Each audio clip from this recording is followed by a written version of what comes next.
c'est-à-dire des pays dits en voie de développement, commencent à rattraper, si je puis dire, le temps perdu et leur niveau de vie, même s'il est encore très éloigné, se rapproche de celui des États-Unis. Alors parmi ceux-là, il y en a quelques-uns qui vont plus vite. Et ce sont ceux qu'on va nommer précisément émergents.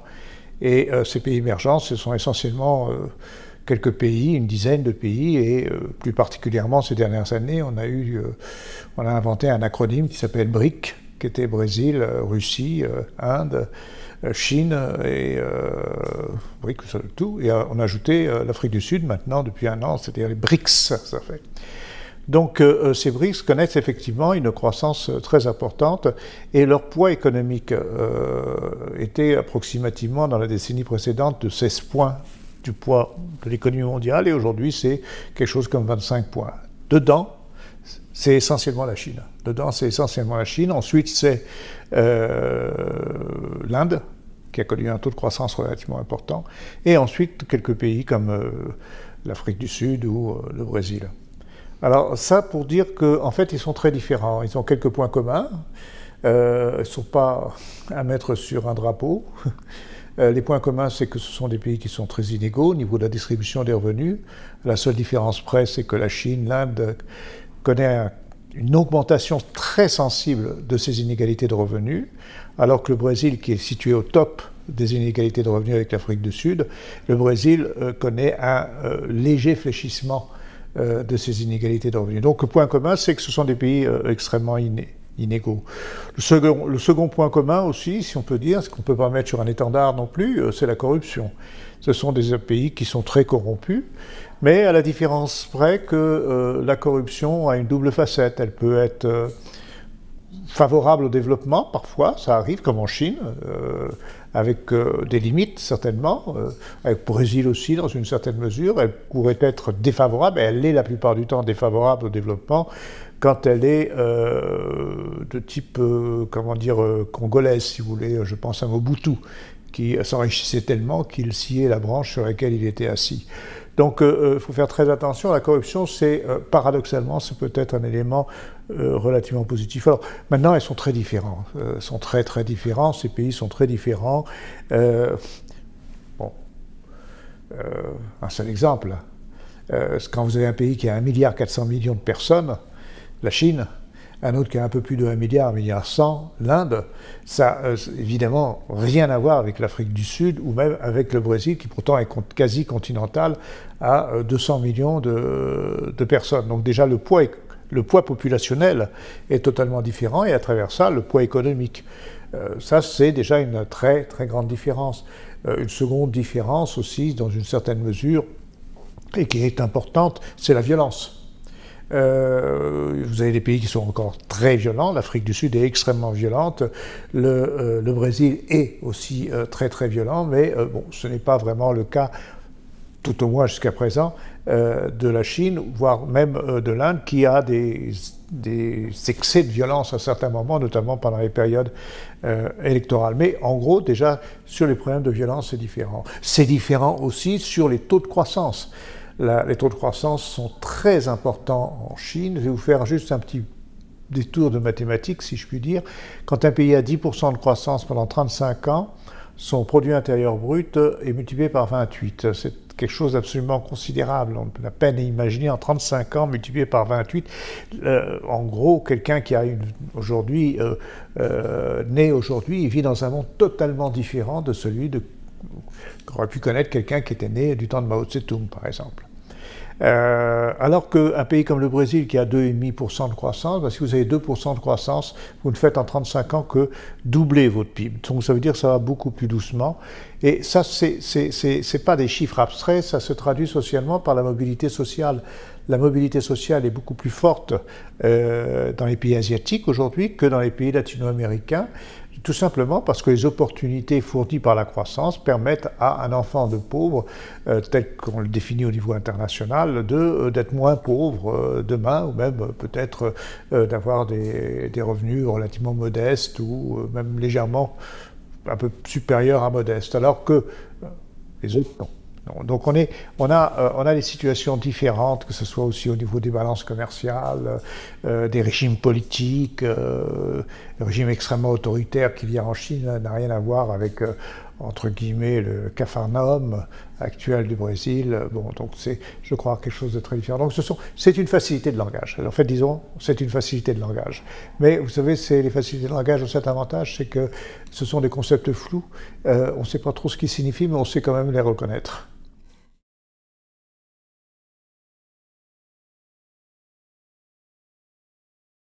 Dans la mesure où la Chine, par exemple, est devenue ce qu'on a appelé l'atelier du monde. Le poids, pour donner seulement un chiffre qui est significatif, je crois en 1979, le poids des exportations de la Chine dans l'économie mondiale était de 1%. 1% des exportations mondiales en 1979. Aujourd'hui, c'est 12%.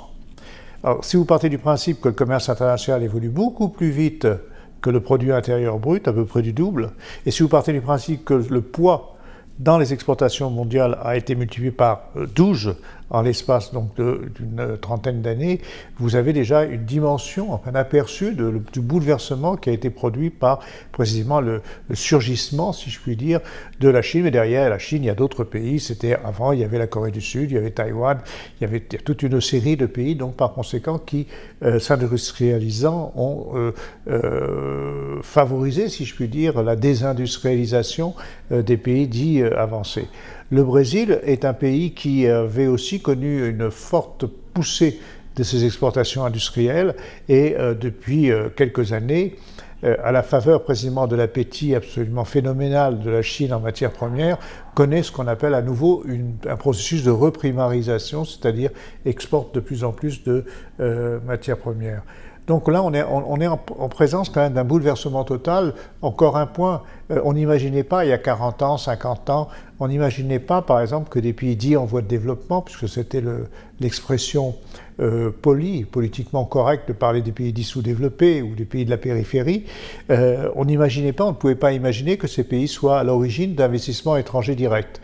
Or, ils sont massivement à l'origine d'investissements étrangers directs, pas seulement le Brésil, pas seulement pardon, la Chine aujourd'hui, mais également le Brésil, le Mexique, et ceux à destination également des pays avancés, c'est-à-dire ils investissent dans les pays avancés et pas seulement dans des matières premières dans les pays dits en voie de développement.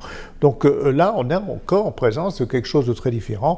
Le dernier point, en termes de stratégie politique, si les États-Unis sont intervenus en Irak militairement, je pense notamment du temps de Saddam Hussein, s'ils ont pu le faire, c'est que bon, ils ont pu le faire, mais ils n'ont jamais pu le faire dans un autre pays qui était pourtant listé dans les pays voyous, qui était la Corée du Nord. Et pourquoi n'ont-ils pas pu le faire?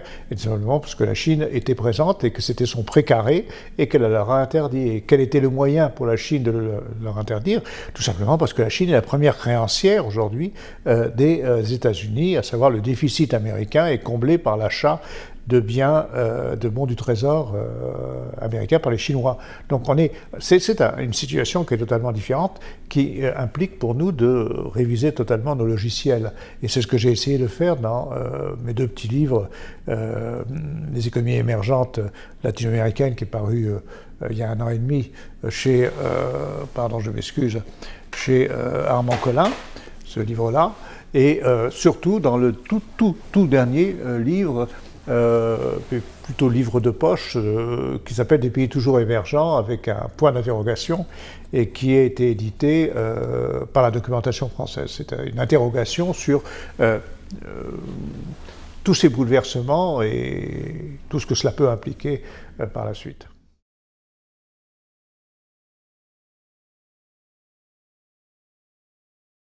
Principalement, c'est le commerce entre pays asiatiques.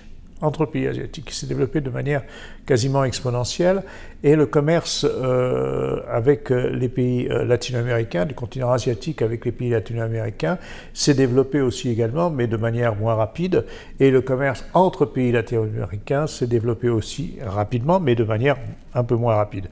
Alors, il y a diverses raisons qui expliquent cela. On a inventé un mot qui est, je crois, qui est assez correct pour exprimer ce phénomène, c'est ce qu'on appelle l'éclatement de la chaîne de valeur. Quand vous prenez votre iPhone, par exemple, vous voyez Made in China, en fait, ce qui est fait en Chine, et c'est relativement faible, c'est une activité d'assemblage pour l'essentiel, et dans la vérité, si je puis dire, une grande part est faite en Corée du Sud. Et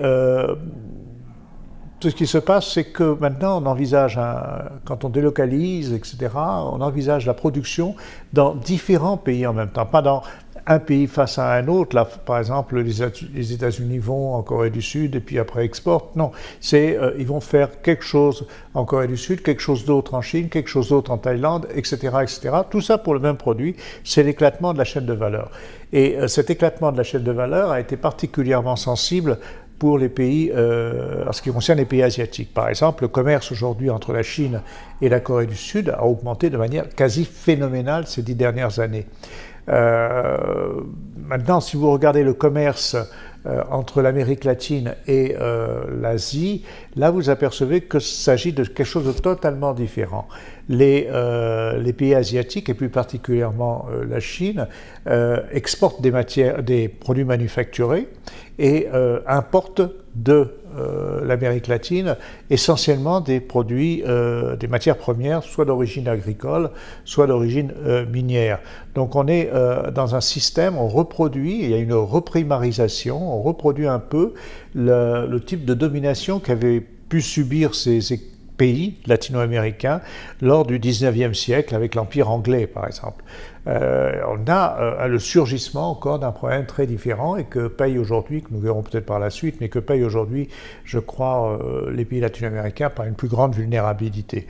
Donc là, c'est quelque chose encore de très différent. Maintenant, si vous regardez le commerce entre les pays latino-américains, il y a eu énormément ces 20 dernières années d'accords commerciaux comme le Mercosur, les pays avec les pays andins aussi, etc., et qui ont facilité effectivement l'essor des échanges entre ces pays.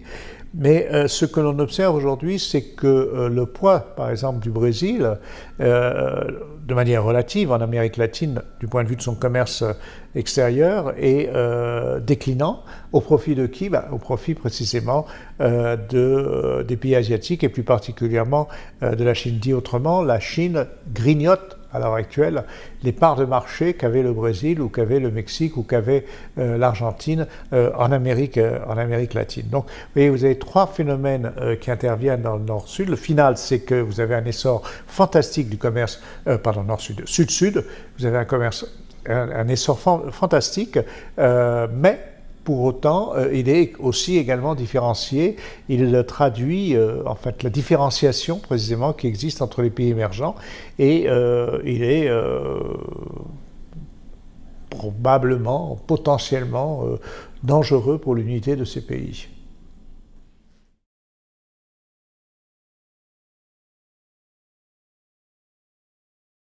Les pays aujourd'hui, tous les pays latino-américains connaissent une réduction très sensible de leur croissance. Le Brésil flirte déjà avec la récession et on pense que sa croissance sera de 0,7, c'est-à-dire à peu près ce qu'ont les pays européens. Donc c'est-à-dire pas grand-chose si vous divisez par la population. Et l'Argentine a eu pendant une dizaine d'années des taux de croissance de 7% à 8%. Et aujourd'hui, elle a moins 2,5%. Le Mexique a un peu moins de 2% prévu pour cette année. Donc c'est une situation qui est nouvelle, qui est pas, à mon sens, n'est pas un point d'inflexion, c'est la fin d'un parcours. Et c'est d'ailleurs, je crois, de moins en moins qu'il faudra mettre le point d'interrogation. Je crois que nous sommes vraiment un turning point. Et si vous regardez maintenant des pays comme la Chine a un taux de croissance encore extrêmement élevé qui tourne autour de 7%. C'est moins que les 10-12% qu'elle a pu avoir dans le passé, mais c'est quand même considérable. Mais l'accumulation de créances douteuses en Chine, les excès d'investissement conduisent à ces créances douteuses, mais conduisent aussi à des excès de capacité de production oisive, des logements inoccupés, etc. etc. Bref, le développement aussi du fait de ces créances douteuses de produits financiers, un peu comme ont fait les Américains dans les années 2006-2007, des produits pourris, pour parler clair, là-bas on appelle ça le shadow system, font que les institutions financières s'interrogent de savoir si la Chine sera capable de réduire en douceur sa croissance, elle ne peut pas la maintenir au même rythme qu'auparavant, ou si elle aura un atterrissage de type hard landing, c'est-à-dire en catastrophe. Aujourd'hui, on ne sait pas trop. Ce que l'on sait, c'est que déjà les premiers changements politiques ont lieu pour essayer d'imposer un infléchissement. Et ces premiers changements politiques, c'est une lutte contre la corruption, c'est-à-dire une tentative de reprendre en main, en fait, le système via la corruption qui est quand même très très étendue, et une tentative de reprendre en main ce système pour imposer un tournant, si je puis dire, avec une industrialisation qui implique plus de valeur ajoutée, plus d'indépendance vis-à-vis des firmes multinationales, plus de poids donné au marché intérieur. Mais pour l'instant, c'est très très très difficile de savoir si ça va marcher ou pas.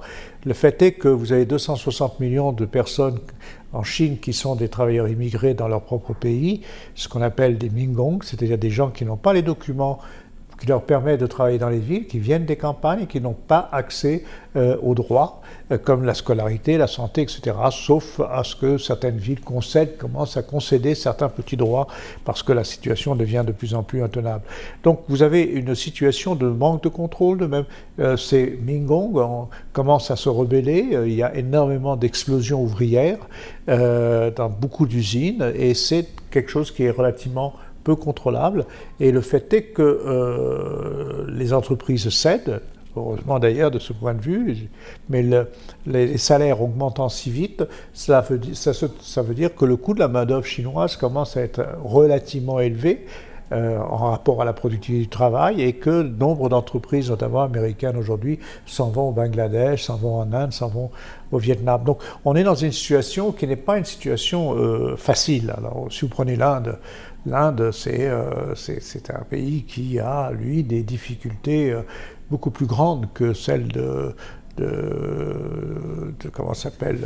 la Chine, puisque son industrialisation repose sur quelques grandes entreprises très capitalistiques, incapables d'absorber de la main-d'œuvre, et que l'essentiel vient surtout de l'activité de service, dont une petite fraction est très capitalistique, très en pointe, mais le reste est totalement à basse productivité, avec des taux d'analphabétisme extrêmement importants que vous n'avez pas en Chine, des infrastructures qui n'existent quasiment pas relativement à celles qu'on peut observer en Chine.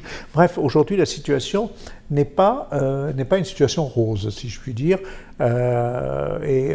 Si vous ajoutez à cela le fait que les pays avancés ne se portent pas bien, ça veut dire offrent de moins en moins de débouchés, on rentre dans une ère de conflits plus exacerbés.